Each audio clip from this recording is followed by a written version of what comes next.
তার আগে part one থেকে আমরা যদি আলোচনা করি, ফ্যাক আসলে কে এবং কি, কিভাবে আসলো, ফ্যাকের কনসেপ্টটা কি ছিল। ফ্যাক মূলত আসছে হলো, তাদের টার্গেটটা ছিল এরকম, মানে তাদের মিশন ভিশন ছিল একটা। তারা সেই মিশন ভিশনে প্রথম তাদের টার্গেট ছিল হলো একটা নেটওয়ার্ক তৈরি করা। কি তৈরি করা? একটা নেটওয়ার্ক তৈরি করা। এই নেটওয়ার্কটা কিসের জন্য? পজিটিভ এবং positive social and environmental transforming.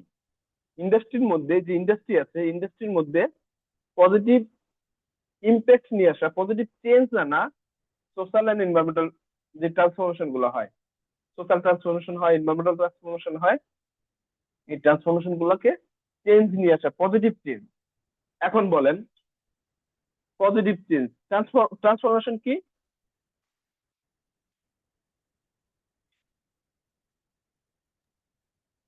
Transformation হলো পরিবর্তন। আমরা যেমন আগে এক পরিবর্তন। ধরনের এক ধাপ থেকে আরেক ধাপে যাওয়া, যেটা যে ট্রান্সফরমেশন হয় এটা যেন পজিটিভ হয়। আমরা ফ্যাক্টরি বড় করবো, তবে সেটা এনভায়রনমেন্টাল পজিটিভ এবং সোশ্যাল পজিটিভ ইম্প্যাক্টেড হইতে হবে। এটাই হলো তাদের ইয়ে ছিল। তাদের আসলে কোথায় কোথায় তাদের হিট হিট করতে চাইছে, প্রথম প্রাথমিকভাবে apparel, footwear and textile industry.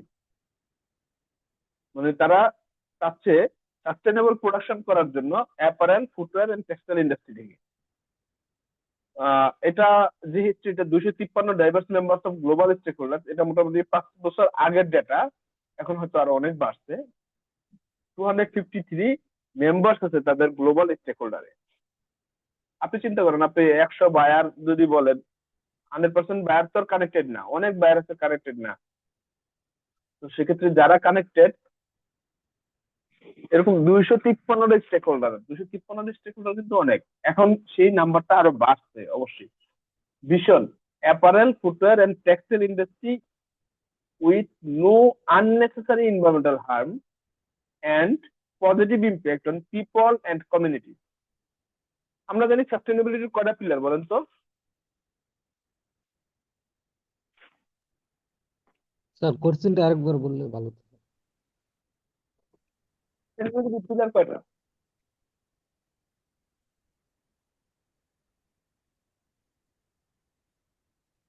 Sir network এটা প্রবলেম। আমাদের যে সাস্টেইনেবিলিটি বলি, আমরা সাস্টেইনেবিলিটি বলি, সেই সাস্টেইনেবিলিটির পিলার কয়টা? স্যার এটা জানালে স্যার একটু বললে ভালো হতো।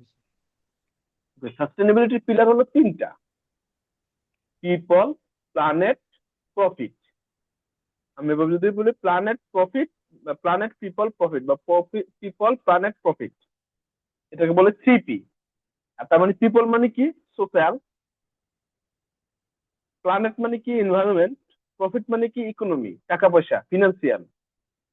এই তিনটা পিলারের উপর ডিপেন্ড করে হলো সাস্টেইনেবিলিটি। আপনি তিনটাই যদি আপনার গ্রাফ যদি উপরের দিকে থাকে, তাহলে আপনার সাস্টেইনেবিলিটির পাথওয়েটা সঠিক পর্যায়ে আছে। এখন এই তিনটা পিলারের মধ্যে আমাদের এই ইয়ার যে ভিশন আছে, ভিশনে দেখা যাচ্ছে তারা কি করছে, এনভায়রনমেন্টাল হার্মকে, আননেসেসারি এনভায়রনমেন্টাল হার্মকে সরাবে এখান থেকে। তার মানে তাদের এনভায়রনমেন্ট কভার করতেছে। Positive impact on people and communities, তার মানে পিপল কমিউনিটিস মানে হলো সোশ্যাল, সোশ্যাল ইম্প্যাক্টও তারা পজিটিভ ইম্প্যাক্ট আনবে। এটাও হলো আমরা যেটা বলছিলাম পিপল বা সোশ্যাল, এটাকে কভার করে। তার মানে একটা সাস্টেনেবিলিটির তিনটা পিলারের মধ্যে দুইটা পিলার হিগ আইপিএম কভার করতে পারে। ক্লিয়ার তো এ পর্যন্ত? জি স্যার। সরি, হিগ আইপিএম না, হিগ আইপিএম না, স্যাক, একটু মিস্টেক। হিগ আইপিএম শুধু একটাই কভার করে, এনভায়রনমেন্ট। স্যাক এই তিনটার মধ্যে দুইটাকে কভার করে। কিসের মাধ্যমে? হিগ ইন্ডেক্সের মাধ্যমে। হিগ ইন্ডেক্সটা কি আমরা পরের স্লাইডে দেখতে পারবো। হিগ ইন্ডেক্সের যে টুলস আছে, এই টুলসটা তিনটা ক্যাটাগরিতে ভাগ করছে প্রথম প্রাথমিকভাবে। তিনটা ক্যাটাগরি কি কি? একটা হলো ফ্যাসিলিটি টুলস, আর একটা হলো ব্র্যান্ড এন্ড রিটেল টুলস, একটা হলো প্রোডাক্ট টুলস। ফ্যাসিলিটি টুলস কি? ফ্যাসিলিটি টুলস হলো আমরা যারা ম্যানুফ্যাকচারিং ইউনিট আছি তাদের জন্য এই টুলস। এই টুলসে কি কি আছে? একটা এনভায়রনমেন্টাল মডিউল আছে, একটা সোশ্যাল এন্ড লেবার মডিউল। তার মানে কি, যখন এনভায়রনমেন্ট মডিউল এবং সোশ্যাল মডিউল দুইটা যখন কভার করবে, তার মানে সাস্টেনেবিলিটি তিনটার মধ্যে দুইটা কভার করবে। তারপর আসি brand and retail. And brand and retails কে এখানে অ্যাড করার মানে হলো আপনি যেন পুরো সাপ্লাই চেনটাকে কভার করতে পারেন, মানে সাস্টেনেবিলিটিটা পুরো সাপ্লাই চেনকে কভার করতে পারে। ফ্যাক্টরির ডাটা ইনপুট দিচ্ছে এখানে, ব্র্যান্ড তার ডাটা ইনপুট দিচ্ছে, এতে ওভারঅল একটা সাস্টেনেবিলিটি ইম্প্যাক্ট দেখা যায়। আহ, তারপরে প্রোডাক্ট টুলস, এটা বোথ পার্ট থেকে আছে। একটা প্রোডাক্ট টুলস আবার তিনটা পার্ট আছে, একটা হলো material sustainability index, design and development module, আর একটা হলো প্রোডাক্ট মডিউল।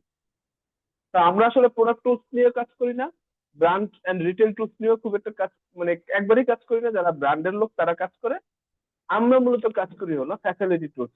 ফ্যাসিলিটি টুলস এর মধ্যে দুইটা আছে, একটা হলো ফ্যাসিলিটিস এনভায়রনমেন্টাল মডিউল, যাকে বলে FEM শর্টলি।